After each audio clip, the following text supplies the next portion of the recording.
Why isn't he here yet? Never mind. We can start by making your entrance first. Everyone, listen up! Your attention, please! We've reached the climax of the Crux Clash. This is the final match. We've seen many exciting battles today, and now, at long last, the two finalists have emerged. Now, I'd like to introduce our first combatant.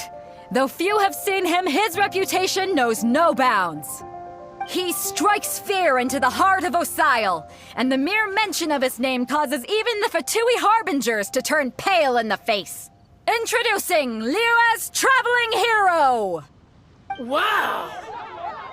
I've been waiting for this moment! I'm sure everyone witnessed his thrilling match in the semifinals. But today's final round will surely take things up a notch. As for our other combatant, he still hasn't arrived. Oh, come on, what could be taking him so long? You can't just forfeit for not showing up like in previous rounds. This is the finals. Apologies, everyone just sit tight. We've got no other choice. If he doesn't show up, we'll just have to postpone the match. Wait a moment. Something doesn't seem right about this. Captain Beidou, perhaps we should check on the prize. Traveler, come with us. Let me see. It's gone all right. The vision is missing. Huh? Did somebody steal it? Who would dare do such a thing in broad daylight? We don't know when it was taken exactly. I never thought that someone here would have the guts to cross Captain Beidou. No need to worry. Even the craftiest sleight of hand does not escape nature's watchful gaze.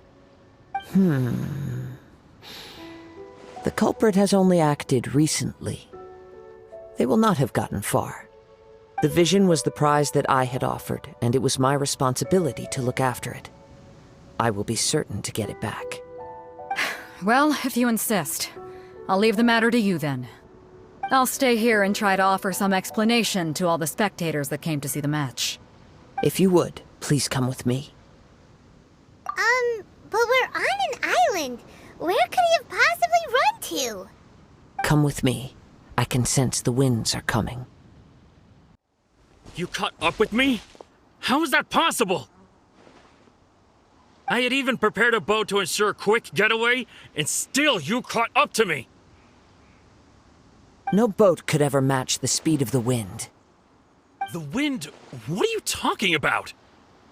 Oh, I get it. Your vision.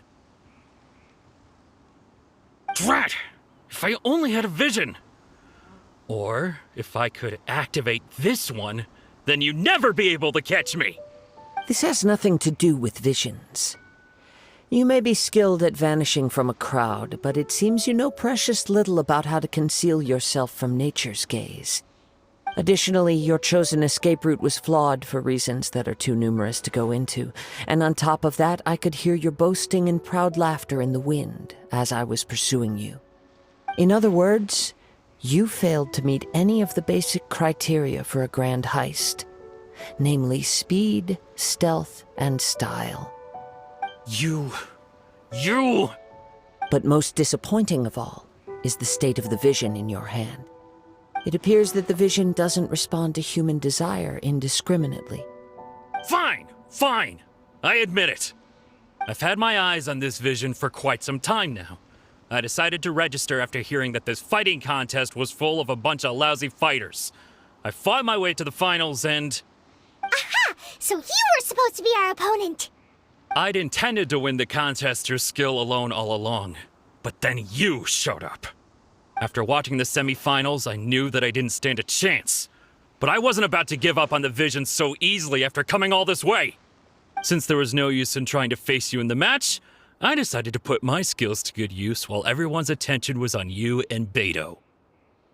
I was convinced I prepared thoroughly for my escape, but somehow you still managed to catch up to me. Drat. This should have gone differently. I know an empty threat when I hear one. Fine. But you'd better mean it. It didn't activate once I took it anyway. It's nothing but a useless shell to me.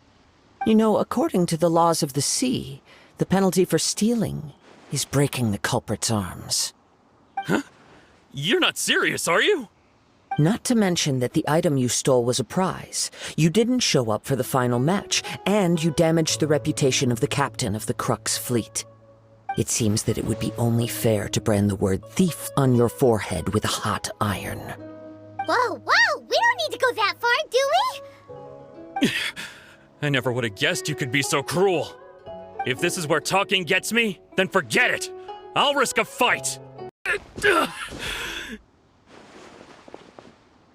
No, no. Do what you want, but please, don't brand my forehead, please! He has persevered to the bitter end, and now death looms near. Yet still the gods do not bestow their favor upon him. Put down the vision and leave. I've changed my mind. No further punishment for you. Huh? What's wrong? Are you asking for more punishment? It's up to you. Such willingness is commendable, and fits the way of the samurai. No need for that. Thank you for releasing me. You truly are generous. Huh? Paimon doesn't get it. Were you just trying to scare him? I take no pleasure in frightening others. I was just testing all possibilities while the vision remained in his hands. When people are forced into a corner, that is when their greatest strength will appear. I thought it may be an opportunity for him to awaken the vision. But unfortunately, nothing happened. Yes, I wanted to know whether it were possible for an extinguished vision to be reawakened. From the moment he stole the vision, I decided to use him for this experiment. I've tried many other methods in the past, though few tales tell of a masterless vision reawakening. After seeing you command multiple elements, I figured that nothing is impossible. Come, why don't you give it a try? Let's see if you can give me the answer I'm hoping for. The vision didn't seem to respond at all. I see. So you are also unable to rekindle the vision. No matter. This was expected. I suppose this vision is still mine to take for now. Yeah, what's the story behind this vision anyway? The story begins with an old friend.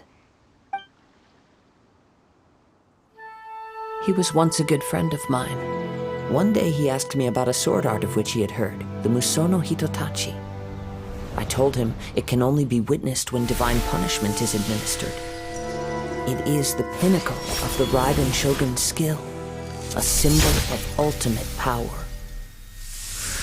But he replied, there must be one who can withstand it.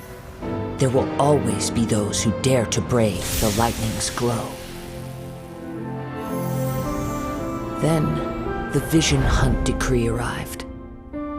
People's aspirations were stripped away as the Raiden Shogun began to construct her ideal of eternity. While I was fleeing from place to place, I heard that my friend had challenged the Vision Hunters to a duel before the throne. A solemn yet brutal challenge. The defeated face divine punishment, while the victors gain a second chance. Perhaps he thought he of all people should make a stand. Coming face to face with the Musono Hitotachi was all that he truly desired, after all. When I arrived at Tenshukaku, the duel was over. I heard his sentence of divine punishment, his severed blade hitting the ground. Perhaps that was the glory he had yearned to witness. In his last moments, what expression was on his face? Before I knew it, I had stepped forward and snatched the dying vision and was running from the scene. All I knew was that I mustn't let his hope, which burned so brightly, become buried among the ice-cold statue of a god. Perhaps one day, I may come to find that all I have done is meaningless. But as a wandering samurai, I find meaning in traveling and the sprawling beauty of nature that lies along the way, while still retaining the warrior way in my heart. Kazuha. It's just another way of saying I do as I please. All right then, it's time we returned.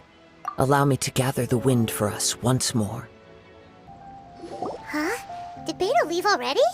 Maybe she went back to her ship. If you're looking for the captain, she was summoned by Lady Ningguang. It seems that the Crux clash got out of hand this time and has attracted her attention. Captain Beidou was muttering something about Ningguang being a stick in the mud as she headed off to Liyue Harbor. It's not unusual for those two to be at odds with one another.